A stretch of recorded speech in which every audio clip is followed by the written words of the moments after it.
Ask you about Israel, given that it's a country which is committed to the destruction of the state of Israel. And we've heard from Prime Minister Netanyahu saying that this deal is a stunning historic mistake. It'll provide Iran with hundreds of billions of dollars, which can fuel its terror machine and its expansion and aggression throughout the Middle East. If you were living in Israel, would you feel safe? Would you trust Iran?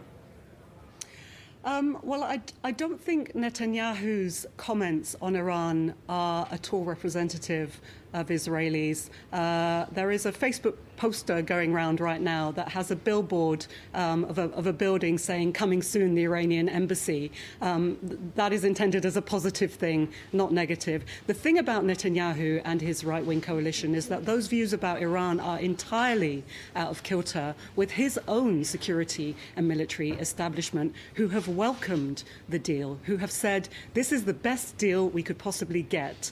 This is the best deal in terms of Israel, in terms of Israel's own peace and security. This is definitely the best path and much better than any of the alternatives. So I think we need to, just take that into consideration when we listen to Netanyahu and what he's saying, that actually it isn't that representative of the Israeli position.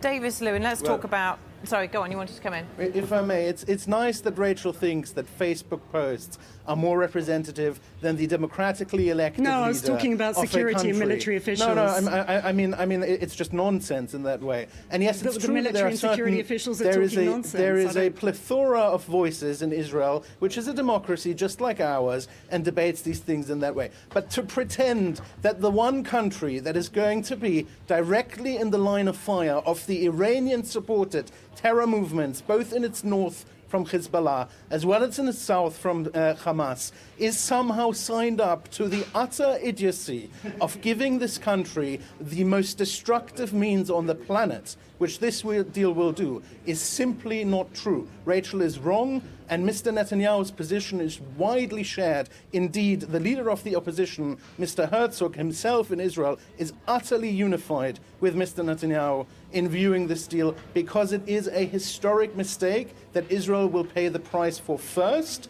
but the West will pay the price too, as Iran, for example, unleashes its capability under this deal to leave the sanctions aside for its most capable scientists, to develop its missile capabilities that will eventually be able to reach other parts that now think that they are safe from the instability in the Middle East. It is inexplicable how the government has ended up with such a terrible diplomatic move.